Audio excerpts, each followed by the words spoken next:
نحمده ونصلي ونسلم على رسوله الكريم أما بعد فأعوذ بالله من الشيطان الرجيم بسم الله الرحمن الرحيم اهدنا الصراط المستقيم صدق الله العلي العظيم هو الحبيب الذي ترجى شفاعته لكل هول من الأهوال مقتحم مولاي صل وسلم دائما ابدا على حبیبک خیر الخلق کلہم۔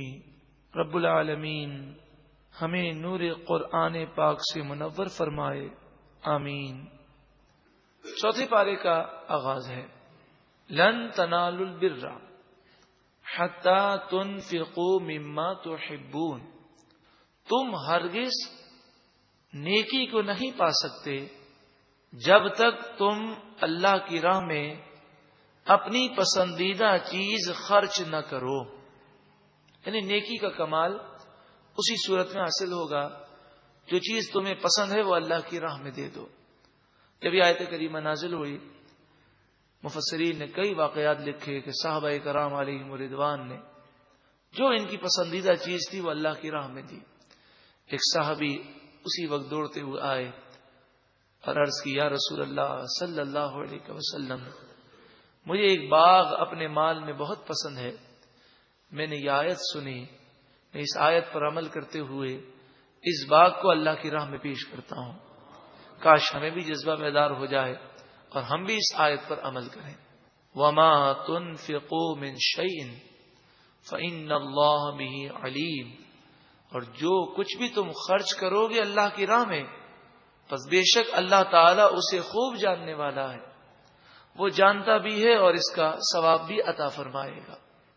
یہودیوں نے اعتراض کیا، نبی کریم صلی اللہ علیہ وآلہ وسلم سے کہنے لگے کہ آپ ایک طرف تو یہ کہتے ہیں کہ میری وہی شریعت ہے جو ابراہیم علیہ السلام کی شریعت ہے، میری شریعت میں وہی احکام ہیں جو ابراہیم علیہ السلام کی شریعت میں احکام تھے، لیکن ابراہیم علیہ الصلوۃ والسلام تو اونٹ کا گوشت نہیں کھاتے تھے، اونٹنی کا دودھ نہیں پیتے تھے، لیکن آپ تو یہ کھاتے ہیں اور اونٹنی کا دودھ بھی پیتے ہیں، تو ابراہیم علیہ الصلوۃ والسلام پر تو یہ چیزیں حرام تھیں۔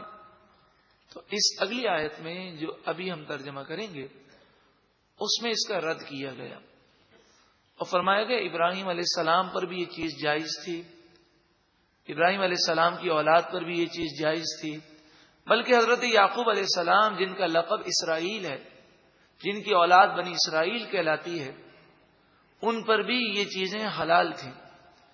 یعقوب علیہ الصلوۃ والسلام کو ایک بیماری ہوئی تو آپ نے یہ منت مانی کہ اگر مجھے اس سے تندرستی مل گئی تو میں اللہ کی رضا کے لیے اپنی مرغوب و پسندیدہ غذا کو چھوڑ دوں گا۔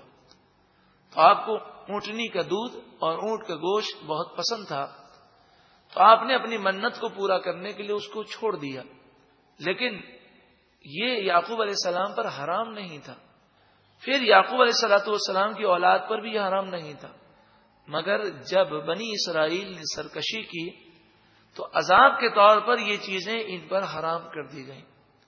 کل الطعام کان حلا لبنی اسرائیل، بنی اسرائیل کے لیے ہر کھانا حلال تھا، الا ما حرم اسرائیل علی نفسہ من قبل ان تنزل التوراۃ، مگر وہ چیزیں بنی اسرائیل پر حرام کی گئیں جو یعقوب علیہ السلام نے توریت کے نازل ہونے سے پہلے اپنے اوپر ممنوع قرار دی، ایک منت کی وجہ سے۔ توریت میں یہ کہیں نہیں لکھا کہ ابراہیم علیہ السلام پر یہ چیزیں حرام تھیں۔ قل، اے محبوب آپ فرمائیے، فَأْتُوا بِالتَّوْرَاةِ، لے آؤ توریت، فَاتْلُوهَا ان کنتم صادقین، پس تم توریت کی تلاوت کرو اگر تم سچے ہو اور مجھے بتاؤ کہاں یہ بات لکھی ہے۔ لیکن اس وقت بھی توریت میں یہ بات نہ لکھی تھی، وہ حضور کے سامنے آ کر توریت آپ کو نہ سنا سکے۔ فَمَنِ افْتَرَىٰ عَلَى اللَّهِ الْكَذِبَ من بعد ذلك، پھر اس کے بعد جو اللہ پر جھوٹ باندھے فَأُولَئِكَ هُمُ الظَّالِمُونَ، بس یہی لوگ ظالم ہیں۔ قل، اے محبوب آپ فرمائیے، صدق اللہ، اللہ نے سچ فرمایا، فَاتَّبِعُوا مِلَّةَ إِبْرَاهِيمَ حَنِيفًا، بس اے لوگوں تم پیروی کرو ابراہیم علیہ السلام کی شریعت کی، حنیفاً جو ہر باطل سے جدا تھے، وما کان من المشرکین، اور ابراہیم علیہ الصلوۃ والسلام مشرک نہیں تھے۔ یہودی اور عیسائی جو اپنے آپ کو دین ابراہیمی پر کہتے ہیں، تو یہودی بھی مشرک ہے، عیسائی بھی مشرک ہے۔ یہودی عزیر علیہ السلام کو خدا کا بیٹا کہہ کر، اور عیسائی حضرت عیسیٰ علیہ السلام کو خدا کا بیٹا سمجھ کر یہ مشرک ہو گئے۔ ابراہیم علیہ الصلوۃ والسلام تو مشرک نہیں تھے۔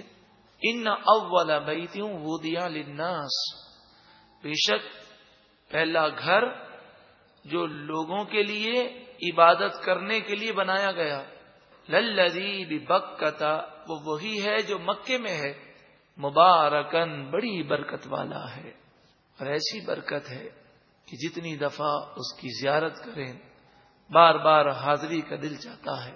وہ ہدن، اور ہدایت ہے، ہدن للعالمین، یہ گھر خانہ کعبہ تمام جہان والوں کے لیے ہدایت ہے۔ فیہ آیات بینات، اس میں روشن نشانیاں ہیں، صفا ہے، مروہ ہے، مقام ابراہیم ہے، حجر اسود ہے، نور کی بارشیں ہیں۔ اور فیہ آیات بینات کے تحت مفسرین نے لکھا کہ کئی بڑے بڑے محدثین اور مفسرین نے یہ تجربہ کیا، انہوں نے دیکھا کہ جب پرندہ کوئی بیمار ہوتا تو وہ دیکھتے کہ پرندے کو اللہ تعالیٰ نے یہ شعور دیا ہے کہ وہ خانہ کعبہ کی فضا میں چکر لگاتے اور اللہ تعالیٰ انہیں شفا عطا فرما دیتا۔ اور یہ بھی منظر دیکھا گیا کہ پرندے خانہ کعبہ کے گرد طواف کرتے ہوئے تو نظر آتے ہیں، مگر خانہ کعبہ پر اوپر سے گزرنا یا اس پر بیٹھنا، کئی پرندے اس سے اجتناب کرتے ہوئے نظر آتے ہیں کہ وہ خانہ کعبہ کے اوپر نہیں بیٹھتے، اس کے اوپر سے نہیں گزرتے۔ یہ منظر اگر آپ غور کریں تو ایسے کئی پرندے آپ کو نظر آئیں گے جو یہ احتیاطیں کرتے ہیں۔ تو یہ روشن نشانیاں ہیں کہ اس گھر کا ادب تو جانور بھی کرتے ہیں، پرندے بھی کرتے ہیں، اللہ تعالی ہمیں بھی ادب عطا فرمائے۔ مقام ابراہیم، ان نشانیوں میں سے ایک نشانی مقام ابراہیم ہے۔ مقام ابراہیم نشانی اس اعتبار سے ہے کہ اس میں حضرت ابراہیم علیہ السلام کے پاؤں مبارک کا نقش ہے، اور جس پتھر کو اللہ کے نیک بندے سے نسبت ہو جائے وہ اللہ کی نشانی ہے۔ وَمَن دَخَلَهُ كَانَ آمِنًا، اور جو اس میں داخل ہو جائے وہ امن والا ہے۔ زمانہ جاہلیت میں بھی یہ رواج تھا کہ اگر کوئی دشمن بھی حرم شریف میں آ جاتا تو وہ حرم شریف میں اسے قتل نہ کرتے۔ وَلِلَّهِ عَلَى النَّاسِ حِجُّ الْبَيْتِ مَنِ اسْتَطَاعَ إِلَيْهِ سَبِيلًا، اور لوگوں پر لازم ہے اللہ کی خاطر، اللہ کی رضا کے لیے بیت اللہ کا حج کرنا لازم ہے۔ کس شخص کے لیے؟ من استطاع الیہ سبیلا، جو وہاں تک پہنچنے کی طاقت رکھتا ہو۔ حدیث پاک میں فرمایا گیا کہ جو حج کرنے کی طاقت رکھتا ہو اور حج نہ کرے، چاہے یہودی ہو کر مرے چاہے عیسائی ہو کر مرے۔ اس حدیث کی شرح میں فرمایا باوجود طاقت کے حج کرنے میں تاخیر کرنا یہ ایمان کے ضائع ہونے کا سبب بن سکتا ہے۔ ہو سکتا ہے مرتے وقت اس کا ایمان سلب کر لیا جائے۔ حج کس پر فرض ہے؟ جو اس بات کی طاقت رکھتا ہو کہ وہاں تک پہنچ سکے، آنے جانے کے اخراجات، وہاں کے رہائش کے اخراجات وہ سنبھال سکے اور وہ اخراجات وہ خرچ کر سکے، اتنی طاقت ہو۔ اور جب وہ یہاں سے جائے تو پیچھے بال بچوں کا جو خرچہ ہے وہ بھی دے سکتا ہو، تو اس پر حج کرنا فرض ہے، تاخیر کرنا گناہ ہے۔ وَمَن كَفَرَ فَإِنَّ اللَّهَ غَنِيٌّ عَنِ الْعَالَمِينَ، اور جو کوئی کفر کرے بس بے شک اللہ تعالی تمام جہان والوں سے غنی ہے، بے پرواہ ہے، وہ کسی کی عبادت کا محتاج نہیں۔ ہم عبادت کریں تو ہمارا اپنا بھلا ہے۔ ومن کفر کے تحت مفسرین نے فرمایا کہ پہلے حج کی فرضیت کا ذکر ہے اور پھر ومن کفرا ہے، جو کوئی کفر کرے، تو فرمایا اس کے دو معنی ہیں۔ ایک معنی یہ جو حج کا انکار کرے گا، فرض نہیں مانے گا، وہ کافر ہو جائے گا، اور دوسرے معنی یہ ہے کہ باوجود طاقت کے حج نہیں کرے گا تو اس کا ایمان ضائع ہونے کا خطرہ ہے۔ قل، اے محبوب آپ فرمائیے، یا اہل الکتاب، اے اہل کتاب، لم تکفرون بآیات اللہ، تم اللہ تعالی کی آیتوں کا انکار کیوں کرتے ہو؟ واللہ شہید علی ما تعملون، حالانکہ اللہ تعالی گواہ ہے، جانتا ہے جو تم کرتے ہو۔ قل، اے محبوب آپ فرمائیے، یا اہل الکتاب، اے یہودیوں، اے عیسائیوں، لم تصدون عن سبیل اللہ، تم اللہ کے راستے سے کیوں روکتے ہو؟ من آمنا، جو ایمان لایا اسے روکتے کیوں ہو؟ تبغونہا عوجا، تم اسے راہ ہدایت سے دور کرنا چاہتے ہو؟ وانتم شہداء، حالانکہ تم گواہ ہو کہ یہ سیدھا راستہ ہے۔ وما اللہ بغافل عما تعملون، اور اللہ تمہارے کاموں سے بے خبر نہیں، وہ باخبر ہے۔ یا ایھا الذین آمنوا، اے ایمان والو، ان تطیعوا فریقا من الذین اوتوا الکتاب، اگر تم نے اہل کتاب کے ایک گروہ کی باتیں مانی، یہودیوں یا عیسائیوں میں سے کسی کی باتیں مانی اور انہیں خوش کرنے کی کوشش کی، یردوکم بعد ایمانکم کافرین، تو یہ تمہیں ایمان کے بعد کافر بنا دیں گے۔